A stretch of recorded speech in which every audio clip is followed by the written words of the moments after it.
I had actually heard of this game before even playing it. However, I didn't really actually try it out until a friend of mine basically just told me that I should just be playing it with them. So I went ahead and just played this game, just trying it out, thinking that it wasn't really gonna be my type of, I don't know, just PvE, game mode, I guess, passion. After playing the very first time with my friend, I quickly became addicted at this game, literally throbbing at the mouth to play more and more. There's just something so compelling about this type of gameplay and plot that is so different to like the current meta games, like for an example, Call of Duty Zombies, and even like Left 4 Dead. Because instead of like, for an example, TDS, where you can essentially just solo everything or just work with super high firepower things at pretty much the very start of the game, this game, you essentially have not much to actually help you with, but only just barely enough to get you through the next area before you may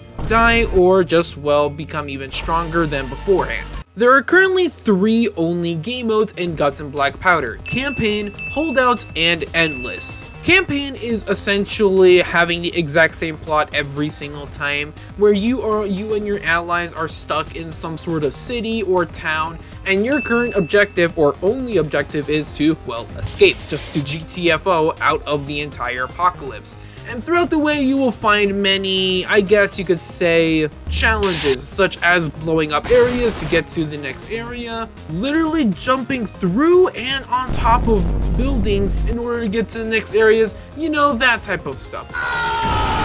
It does go on for a little while, but I just gotta say, it is a total blast playing Campaign every single time. But that's Campaign for you. There are tons of different maps with their own creativity and special ways to actually transverse around the map and get the hell out of the town.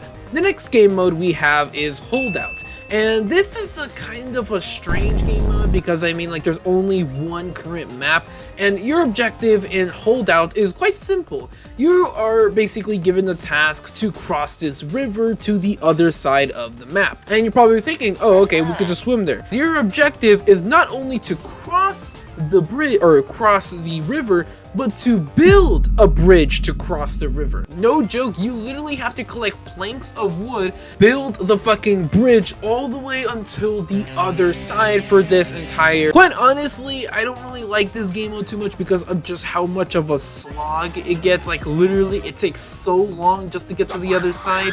And then we have the final game mode, Endless, and judging from the name itself, Endless, you probably already assumed what Endless is. Essentially, Endless, well, has a bunch of different maps that you can actually choose from, and your current objective, or only objective, if there even is any objectives, is to, well, survive for as long as possible. So quite honestly, the only reason you should be playing this game mode is to get an achievement for literally surviving so many waves, and that's about it. This game mode is quite honestly pretty boring.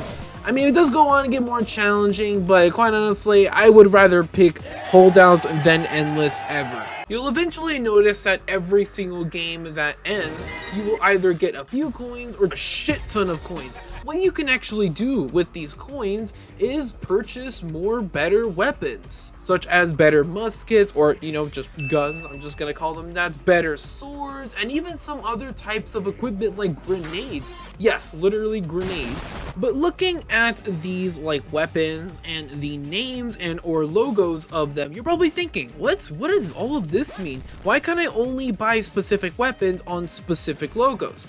Well, that's because there are different characters you can actually purchase weapons or equipment for, which we're gonna go ahead and talk about right now. There are 7 different character classes you can actually choose from that are currently in the game. The first one we have is Infantry, basically having a rifle, aka just a regular gunpowdered weapon, a sword, and that's essentially it. Now, obviously you can purchase more stuff for your character, but quite honestly, they're not too bad. Quite honestly, they're okay. The next class we have is Officer. So you are essentially given a pistol and a sword. Now, the thing about the Officer, or I'm just gonna call Commander now, is that this guy is special, aka has a special ability. Every single time you deal damage with your sword, this meter bar will actually continuously increase. Once it's full, you are able to charge up any nearby teammates go into a full-on rage, increasing their speed and melee speed attacks. The next character is the Seaman. This guy is given a, quite honestly, pretty powerful shotgun, being able to kill a ton of them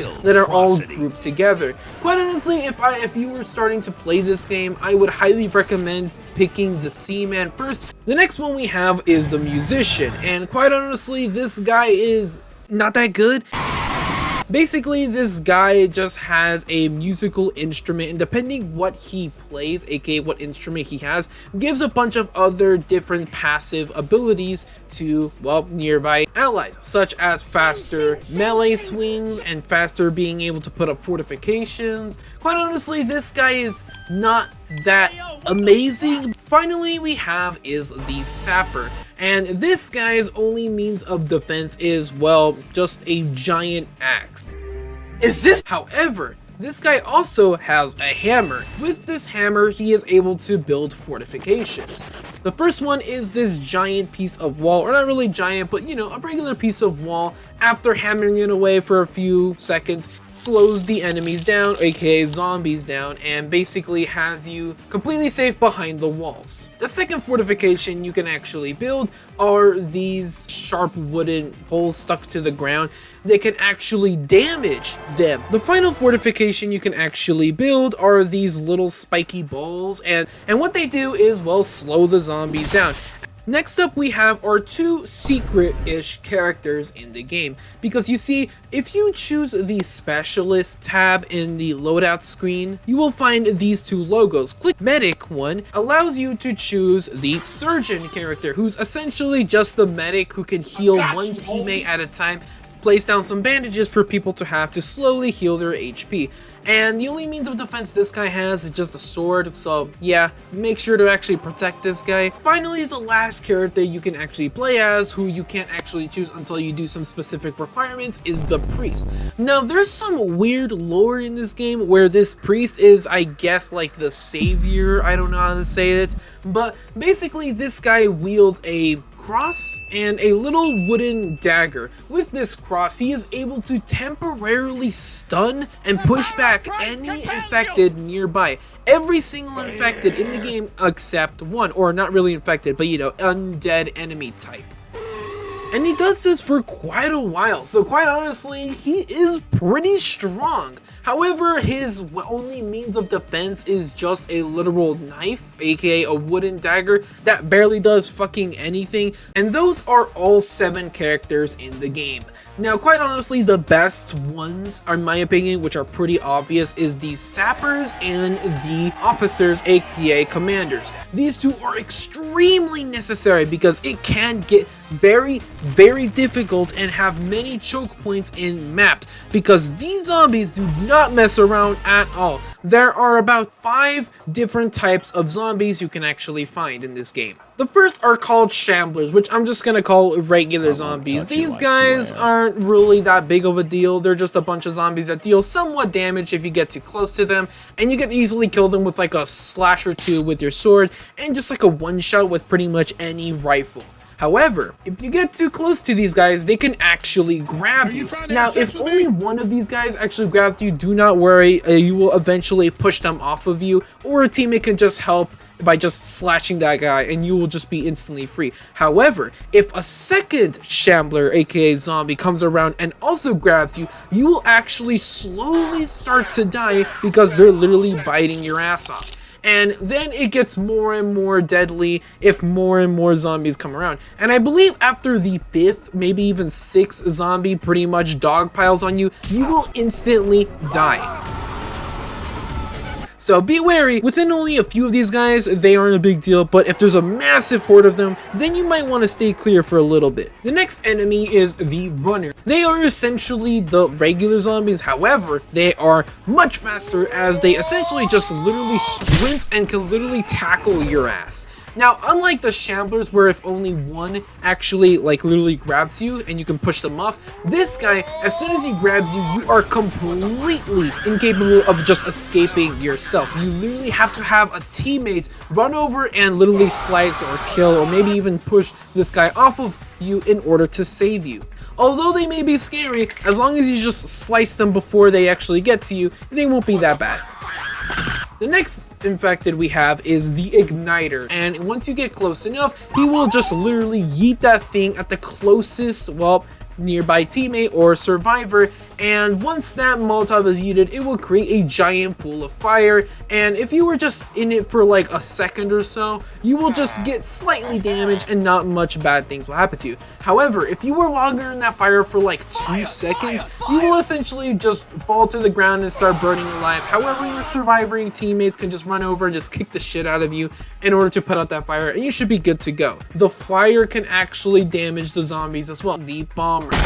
This guy wields a giant, or not really giant, just a regular barrel size filled with explosives, and if you actually shoot this guy, he just instantly explodes, killing any nearby infected, well, nearby. However, if you get too close to this guy, he will actually light the barrel on fire and just start to charge towards you. But don't worry, he is pretty slow, so you can easily outrun him, but also once he lights it up, he gives you around like 2-ish seconds to quickly get out of range, so it's not really that bad. The final undead we have is the Sapper zombie. Yes, your giant fellow friend with the giant axe can actually be an undead foe. These guys are not really that big of a deal, but also nothing to actually scoff at.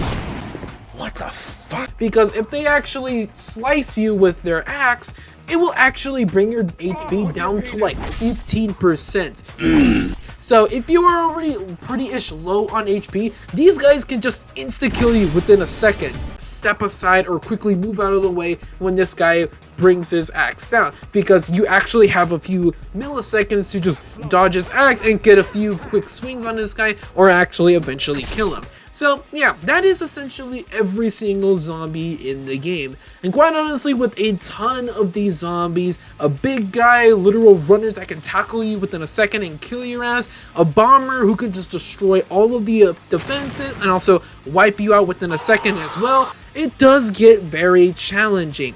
And obviously there is just a bunch of other things I didn't mention, like how you can actually choose different country factions to customize your character, but I'll talk about that in the next time. This is Guts and Blackpowder, and quite honestly, it's a blast playing it every single time.